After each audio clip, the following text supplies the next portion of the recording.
What's going on, everybody? Welcome back to another episode. I hope you guys are all doing well. Welcome back to the channel, and today we're going to be reviewing the Winnipeg Jets versus the Calgary Flames series. I predicted this one wrong. I really thought the Jets were going to take it, but I am going to give myself a little bit of a break on this one. I didn't expect Mark Scheifele and Patrik Laine to go out game one. I also didn't expect Cam Talbot to outplay Connor Hellebuyck. I never thought I was going to say that going into the series, but we'll definitely review that. But before we do, please go down below, hit the subscribe button if you guys are new to the channel. That would mean a lot. I'm saying this in like every video now. I'm so close to 200 subscribers. I think I'm like 7 away, so hopefully we'll get that soon. And if you guys are enjoying the Stanley Cup playoffs as much as I am, please go down below and hit the like button as well. That would mean a lot.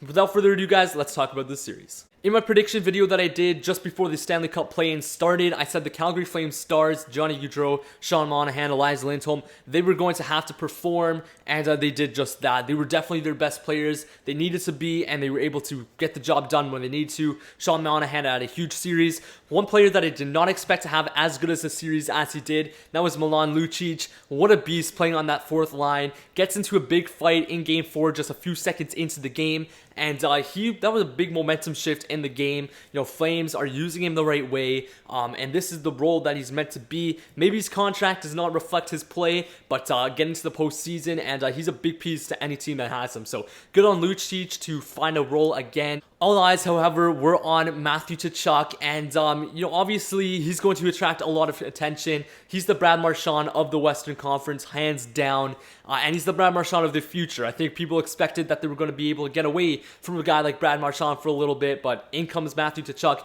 and even Brady Tkachuk to that extent. But every team hates Matthew Tkachuk except for the Calgary Flames, and he's doing his job. He took a lot of attention from the Winnipeg Jets, and as much as Paul Maurice said that he got his guys to stop thinking about Matthew Tkachuk and all the antics that come along with it, you gotta think that Matthew Tkachuk was in the back of all the Winnipeg Jets players' heads. He was doing his job, and he did it to a T. Great series by Tkachuk, and the Jets were definitely annoyed with his play. Again, like I said, pretty clean hit on Mark Scheifele. It was just a bit of an unfortunate series of events that led to that, and unfortunately Scheifele's out. But the good news is he probably won't be out for that long. He'll hopefully be able to make a full return start next season. As for Patrik Laine, I don't know exactly what happened there, but he was a game time decision for multiple games, so hopefully Laine is okay as well. One of the key parts of this series was definitely the goaltending, and Connor Hellebuyck, I thought he was going to be the X factor for the Winnipeg Jets, and he wasn't. Cam Talbot was actually the better goaltender, and like I said at the beginning of the video, I did not expect to say that at the beginning of the series. Cam Talbot was playing his best hockey since he was with the Edmonton Oilers, put up that Vezina Trophy campaign, 43 wins. He was his best since then, and the Flames are going to need that to continue going into the first round of the Stanley Cup playoffs.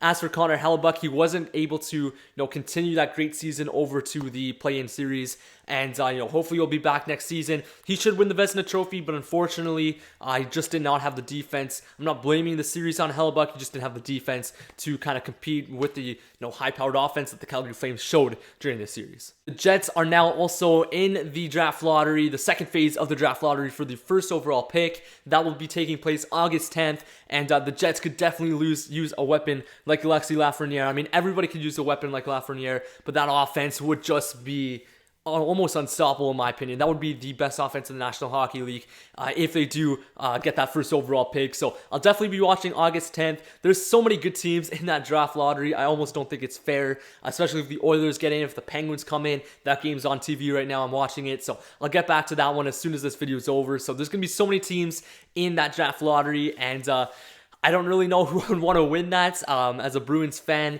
I mean, I'd like him to get to the Western Conference, but anything's going to happen. It's going to be exciting to watch that, and it's going to be exciting to see what the Calgary Flames can do in the first round of the playoffs. Thank you guys so much for watching. Again, if you enjoyed, go down below, hit the subscribe button. We'll try to get previews for all other series up tomorrow or whenever they do finish. I'm so excited for the remainder of the Stanley Cup playoffs. We're just getting started, and I'm excited for the rest. So again, thank you for watching. We'll see you guys in the next episode.